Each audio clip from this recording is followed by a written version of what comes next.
There's a trial going on in Virginia right now for a man who thinks he planned the perfect murder. His name is Brendan Banfield. Let's get into it. Brendan is married to a woman named Christine. He works for the IRS. She is a PICU nurse, pediatric ICU. So she works long hours. He has a more steady work day, but they need childcare for their daughter, who is 4 years old. At the time, she's 2 years old. She's 4 years old now. Her name is Valerie. So they hire an au pair from Brazil named Juliana. So to go over the names again, the husband is Brendan, the wife is Christine, the daughter is Valerie, and the au pair is Juliana.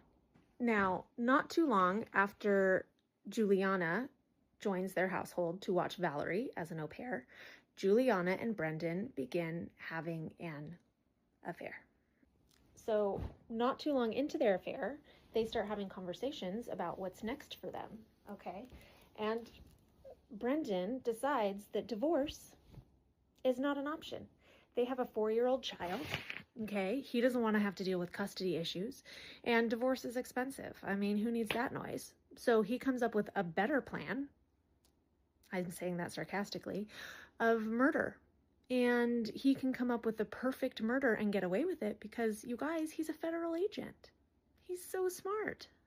So he comes up with a plan that he puts into action, and the only way for this plan to work is if there's somebody else that can be blamed for the murder.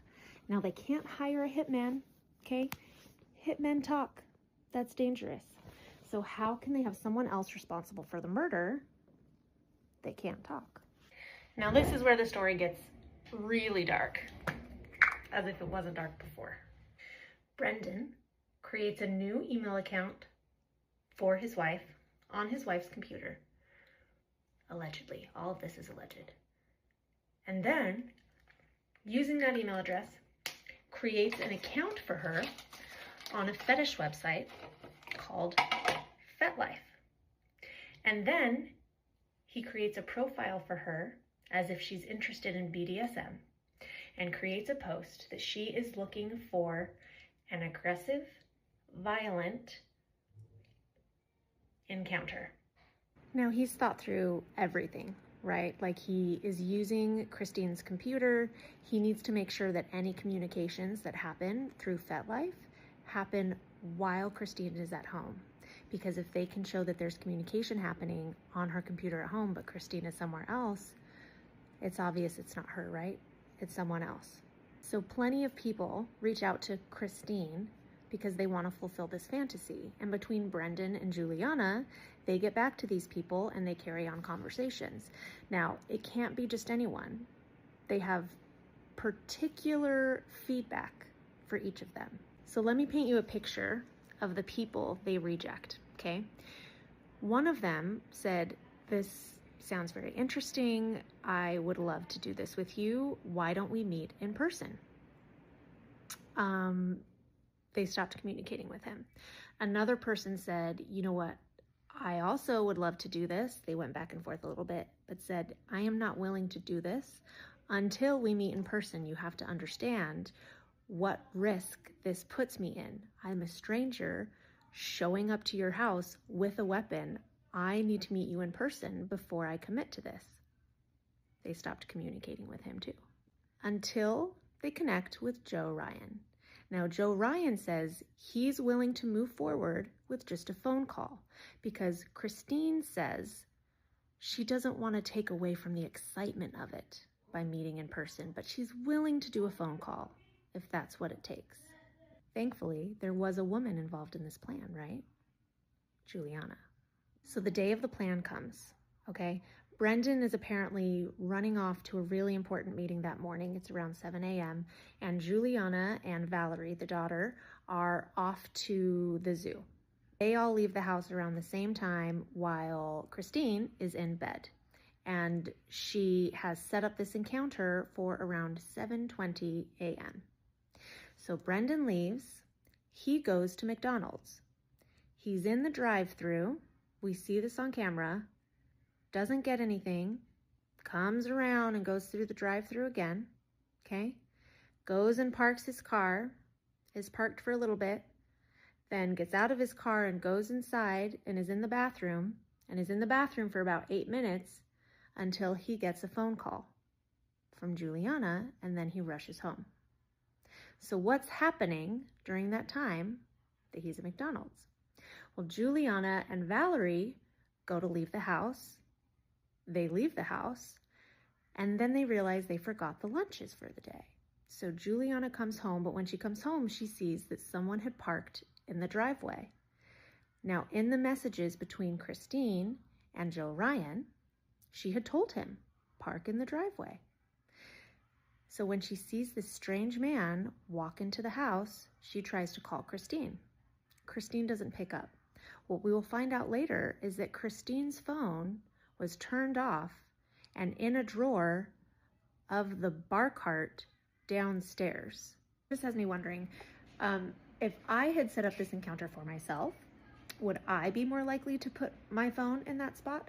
Or if someone else had set up this encounter to make it look like I had set it up for myself so that they could murder me, would they be more likely to put my phone in that spot? Makes you think. So when Juliana can't get a hold of Christine, she calls Brendan. And if you remember, Brendan was in the bathroom at McDonald's. So he saunters outside, gets in his car, and he drives home. The reason that we have this whole story that we do is because Juliana has turned on Brendan. That is the story that she has painted. Brendan paints a different story. So I'm going to diverge. According to Juliana, she and Brendan walk into the house. They hear what's going on upstairs. Remember, Christine doesn't know what's happening. She sees a stranger with a knife come into her home and try to play out a grape. She's terrified. Joe Ryan believes this is a consensual encounter and she's expecting this, so he just keeps going, even though they're screaming and shouting. So according to Juliana, her and Brendan make their way upstairs. They leave Valerie in the basement. She's in the house. Make their way upstairs. They walk into the bedroom. Christine shouts out, "Brendan, he has a gun." Brendan points the gun at Joe Ryan and he shoots him. Then he picks up the knife that Joe Ryan had in his hand. He goes and sits on his wife and he stabs her to death. Now they don't call 911 right away because he now needs to set the stage. He needs to move blood around. He needs to stage bodies to make sure that their story matches the crime scene. And once they're ready, they call 911, and we heard the 911 call. But according to Brendan, he walks in, he sees his wife being attacked. She'd already been stabbed a couple times, and so he shoots Joe Ryan. He tried to save his wife. It was too late by that point. The defendant did testify in his own defense, and if it wasn't abundantly clear, I think he's guilty. And I think he probably just convinced the jury that he's guilty. His affect is cold, calculated. He shows zero remorse, not even for the affair portion of it. I don't think he understands the difference between right and wrong, because the things that he brought up in his testimony that he didn't have to bring up. He brought up how he's had multiple affairs. So he let Juliana know that, and that that's not going to have any impact on his relationship with Christine. There was no evidence of that. No one else brought that up. He brought that up on his own. As if he didn't know what effect that would have on the jury and their perception of him. Jury deliberations start on Monday, so I will keep you all posted. And just like I remind my husband regularly for good measure, there's no such thing as a perfect murder. Okay, it is Monday, February 2nd. It is around 9:30 a.m. Pacific, and we are on verdict watch in the Au Pair Affair murders trial against Brendan Banfield in Fairfax, Virginia. The jury has been deliberating for over 5 hours at this point. No, I'm not worried. In fact, they were given an instruction not to take a straw poll at the beginning, but to go over all of the evidence. And you have to remember, this is the first chance they've gotten to talk about everything that they've seen. So we may have a verdict by the end of the day. It may come in tomorrow. That's my best guess.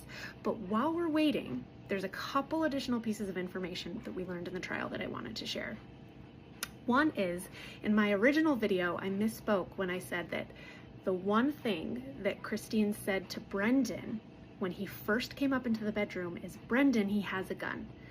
That was incorrect. She said, "Brendan, he has a knife." So I wanted to clarify that.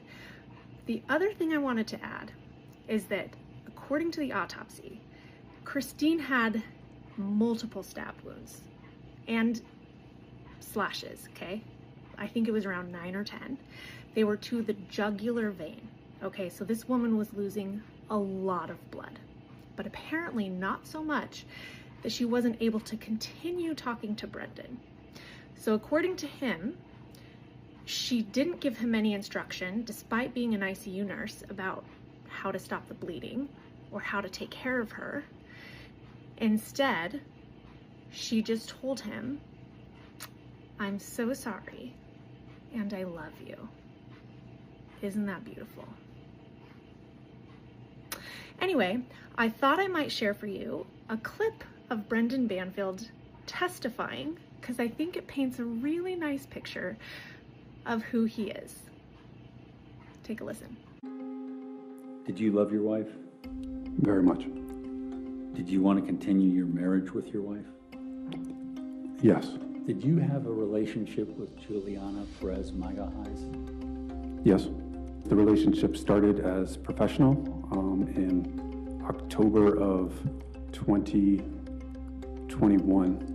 In August, Juliana and I were home alone. Juliana started texting me while I was complaining about her dating activity. Quite a few screenshots of her dating app. I believe it was Hinge. The people that were in the Hinge app all had similar names to me. Their names were Brendan and Brandon and Brennan. Described people that she was interested in, people that were taller, people that were older, and it appeared to me that she was, along with the photos, the screenshots that she had shown me of people that she had matched with, that she was basically describing me. Scooted her seat closer to mine a couple times. And so what did you do at that point? I did not stop her advances. She